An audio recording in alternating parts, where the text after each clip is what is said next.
معزز ناظرین، السلام علیکم ورحمۃ اللہ وبرکاتہ۔ میں نے بتایا تھا کہ اللہ تعالیٰ نے جب فرشتوں کو حکم دیا کہ وہ آدم علیہ السلام کو سجدہ کریں تو تمام فرشتے سجدے میں گر گئے، مگر ابلیس نے سجدہ کرنے سے انکار کر دیا اور اپنے غرور و گھمنڈ کی وجہ سے وہ کافر ہو گیا۔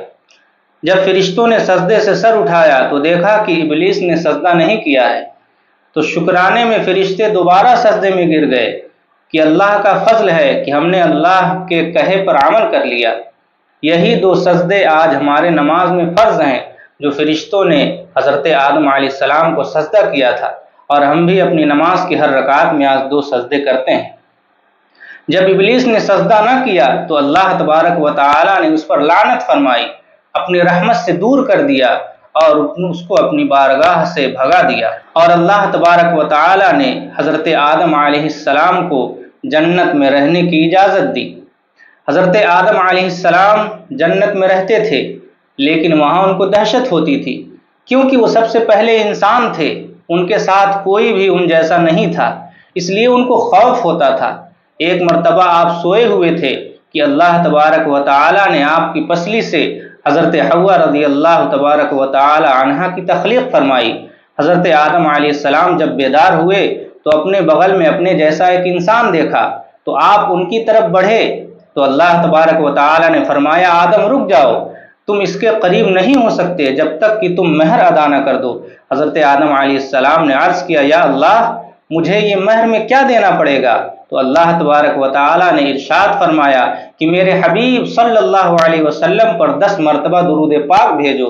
حضرت آدم علیہ السلام نے 10 مرتبہ درود پاک حضور اکرم صلی اللہ علیہ وسلم پر بھیجا، اور آپ کا نکاح حضرت حوا رضی اللہ تعالی عنہا کے ساتھ کر دیا گیا۔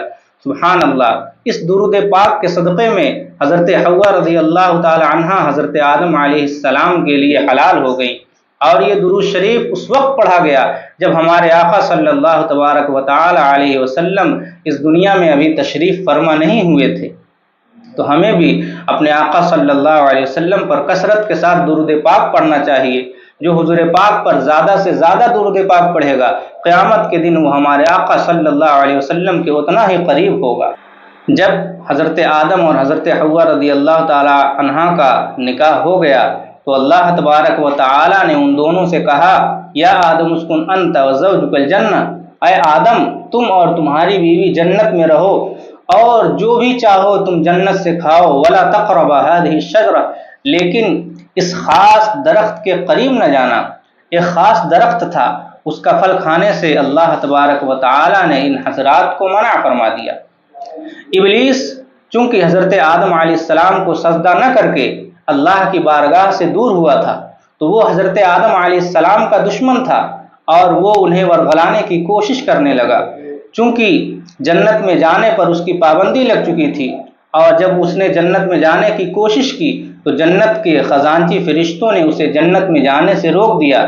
جنت میں جانے کے لیے ابلیس نے سانپوں کا سہارا لیا۔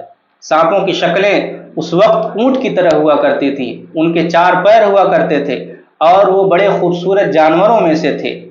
سانپ سے ابلیس نے کہا کہ تم کسی طرح مجھے جنت میں پہنچا دو۔ سانپ نے اپنے منہ میں لے کر کے ابلیس کو جنت میں پہنچا دیا۔ ابلیس جب جنت میں پہنچا تو حضرت آدم اور حضرت حوا رضی اللہ تعالی عنہما سے کہا کہ تم جانتے ہو کہ اللہ تبارک و تعالی نے یہ خاص جو درخت ہے، اس کو کھانے سے تمہیں کیوں منع کیا ہے؟ صرف اس لیے منع کیا ہے تاکہ تم اسے کھا کر کے فرشتے نہ ہو جاؤ۔ شیطان نے بہکانے کی کوشش کی اور یہ کہا، هل ادلک علی شجرۃ الخلد وملک لا یبلی، کیا میں تمہیں ایسے درخت کے بارے میں نہ بتا دوں کہ جس کو کھانے سے تم ہمیشہ زندہ رہو اور تمہیں ایسی بادشاہی مل جائے جو کبھی بھی ختم نہ ہو؟ اور قسم کھا کر کے اس نے کہا، وقاسمہما انی لکما لمن الناصحین، قسم کھا کر کے کہا کہ میں تم دونوں کا خیر خواہ ہوں۔ حضرت آدم و حوا علیہ السلام رضی اللہ تعالی عنہ نے دیکھا کہ یہ قسم کھا رہا ہے، تو ان حضرات نے سوچا کہ کوئی اللہ کی جھوٹی قسم کیسے کھا سکتا ہے، اور ان حضرات نے اس خاص درخت کا پھل کھا لیا۔ جیسے ہی ان حضرات نے یہ پھل کھایا تو ان کی شرمگاہ ظاہر ہو گئی، اور وہ اپنی شرمگاہ پتے وغیرہ سے چھپانے لگے۔ اللہ تبارک و تعالی نے اس کی وجہ سے سانپ کے جو پیر ہوتے تھے ان پیروں کو چھین لیا اور اس کو پیٹ کے بل چلنے والا جانور بنا دیا، اور سانپ ابلیس اور حضرت آدم علیہ السلام اور حضرت حوا رضی اللہ تعالی عنہا کو زمین پر بھیج دیا، اور یہ ارشاد فرمایا اہبطوا بعضکم لبعض، اے آدم تم اور حوا زمین پر چلے جاؤ، تم میں سے ہر ایک ایک دوسرے کا دشمن ہے، یعنی انسانوں میں ہی سے بعض ایک دوسرے کے دشمن ہوں گے۔ اب اس کے بعد پھر کیا ہوا آگے انشاءاللہ تعالی آپ کو بتایا جائے گا۔ السلام علیکم ورحمۃ اللہ وبرکاتہ۔